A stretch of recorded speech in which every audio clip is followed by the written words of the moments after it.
नमस्कार दोस्तों, आप सभी का एक बार फिर से स्वागत है डब्ल्यू न्यूज़ को एक और वीडियो में। तो दोस्तों एक बहुत ही बड़ा न्यूज़ अपडेट डिफेंस के क्षेत्र से निकल के आ रहा है।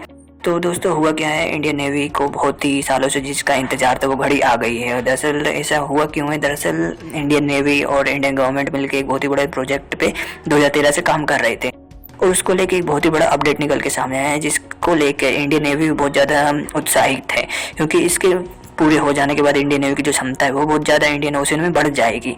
तो दरअसल हुआ क्या है दोस्तों, मैं इस वीडियो में बताऊंगा। उससे पहले मैं कहना चाहूँगा दोस्तों, जो चैनल पे न्यू है वो दोस्तों चैनल को सब्सक्राइब कर लें ताकि आने वाले अपडेट के बारे में आपको नोटिफिकेशन मिल जाए और बेल आइकन को भी दबा दें ताकि नोटिफिकेशन आप तक पहुंच जाए। तो दोस्तों चलिए वीडियो शुरू कर लेते हैं। दरअसल हुआ क्या है, इंडियन नेवी जो बहुत ही सालों से और इंडियन गवर्नमेंट मिलकर एक प्रोजेक्ट पे काम करी थी जो कि INS विक्रांत जिसका नाम है, जो कि फुली एयरक्राफ्ट कैरियर है, जो कि मेड इन इंडिया है पूरी तरह से, जो कि इंडिया ही में बनाया जा रहा था, जो कि पूरी तरह से कंप्लीट हो गया है और उसे सी ट्रायल के लिए उतार दिया गया है और माना जा रहा है कि ये अगले साल तक इंडियन नेवी में शामिल कर लिया जाएगा।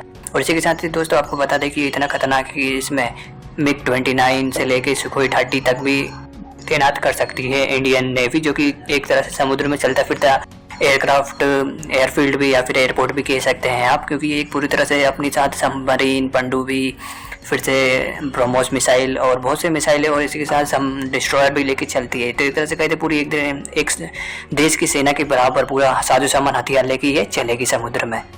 इसी के साथ दोस्तों आप स्क्रीन में देख रहे होंगे, ये INS विक्रांत है, जो कि इंडिया का मेड इन इंडिया सबसे पहला एक तरह से कहे तो एयरक्राफ्ट कैरियर, और ये इंडिया का सेकंड एयरक्राफ्ट कैरियर है जो कि विमान वाहक पोत भी जिसे कहा जाता है और एक तरह से चलता फिरता अपने में एक एयरक्राफ्ट कैरियर बोले तो मतलब पूरी सेना है, वायु सेना है ये।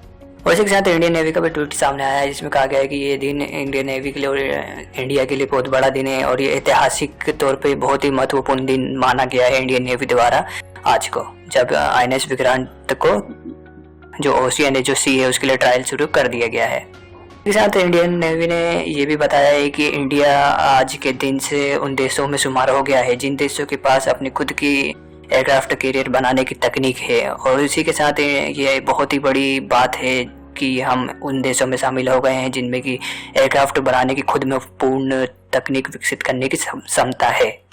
इसी के साथ दोस्तों बता दें कि INS विक्रांत करीबन 45,000 टन का एयरक्राफ्ट कैरियर है। इसके साथ आधिकारिक तौर पर ये अगले साल तक इंडियन नेवी को सौंप दिए जाएंगे।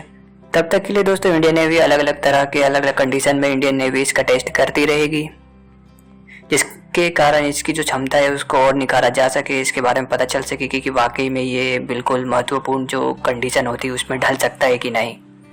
और दोस्तों इसी के साथ जनरल इलेक्ट्रिक के ताकतवर टरबाइन से ये एयरक्राफ्ट कैरियर लैस है, क्योंकि इसे 1,10,000 हॉर्स पावर की ताकत देते हैं, जिससे कि एयरक्राफ्ट कैरियर जो है अपने आप में ये चल सकता है। इंडियन नेवी ने इस पे बताया है कि इस पे MiG-29 के लड़ाकू विमान के साथ ही 10 कामोव 31 हेलीकॉप्टर की 2 स्क्वाड्रन तैनात की जाएगी। आपको बता दें कि MiG-29 रशियन मेड है, उसी के साथ 2 कामोव 31 का जो हेलीकॉप्टर है वो भी रशियन मेड हेलीकॉप्टर है, जो कि बहुत ही एडवांस माना जाता है। और इस विमान वाहक पोत की जो स्ट्राइक फोर्स की जो रेंज है वो करीबन 1500 किलोमीटर है। इस पर 62-64 बारक मिसाइलें होंगी जो कि तैनात की जाएगी दुश्मन के अलग अलग चीज़ों को मार गिराने के लिए। और इसी के साथ दोस्तों INS विक्रांत की लंबाई करीबन 860 फीट है और बीम जो है 203 फीट है और गहराई जो कि होती है वो करीबन 84 फीट है, और चौड़ाई की बात करें तो 203 फीट की इसकी चौड़ाई है, और कुल क्षेत्रफल की बात करें तो 2.5 एकड़ का इसका क्षेत्रफल है। और दोस्तों बात करें इसकी स्पीड की तो आपको बता दें कि 52 किलोमीटर प्रति घंटे की रफ्तार से समुद्र की लहरों को चीर कर आगे बढ़ सकता है। और दोस्तों ये एक बार में 15,000 किलोमीटर की यात्रा पूरी करके वापस भी आ सकता है, इतनी इसकी क्षमता है। इसमें एक बार में 196 नौसैनिक अधिकारी और 1150 सेलर्स और एयर क्रू मेंबर्स रह सकते हैं। इसके साथ दोस्तों इसमें ऑटोमेटिक 4 बड़ी बड़ी पर्पल कैनॉन लगी हुई है, इसके अलावा 4 AK-630 flying defence system gun लगी हुई है, जो कि ऊपर आए हुए एयरक्राफ्ट दुश्मन के एयरक्राफ्ट को मार गिराने में बहुत ही ज़्यादा सक्षम मानी जाती है। इस एयरक्राफ्ट को बनाने की प्रक्रिया 2013 से शुरू हुई थी और इसी के साथ इसमें अब तक 22,000 करोड़ रुपए की लागत लग चुकी है। इसी के साथ बता दो कि जो इस टाइप के एयरक्राफ्ट कैरियर होते हैं उसको बनाने में बहुत ज़्यादा खर्चा आता है। ये है कि बहुत से देश हैं, कुछ चुनिंदा ही देश हैं जिनके पास एयरक्राफ्ट खुद का कैरियर है, क्योंकि इसकी जो मनी जो इसका जो बजट होता है वो कई देशों की जो GDP होती है उसके बराबर ही बैठती है। इसलिए इसको बनाने में जो तकनीक जो पैसा खर्च होता है वो हर कोई देश सहन नहीं कर सकता। ये कारण है कि कुछ चुनिंदा देश इसको प्रेफर करते हैं।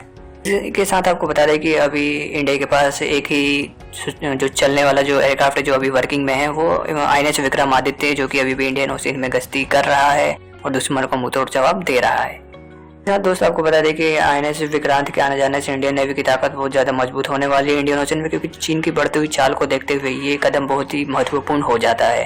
तो दोस्तों इस वीडियो में बस इतना ही। वीडियो अच्छी लग रही है चैनल को सब्सक्राइब कर ले, लाइक करें, कमेंट करें, ज़्यादा शेयर करें। मिलते हैं अगले वीडियो में, तब तक के लिए धन्यवाद।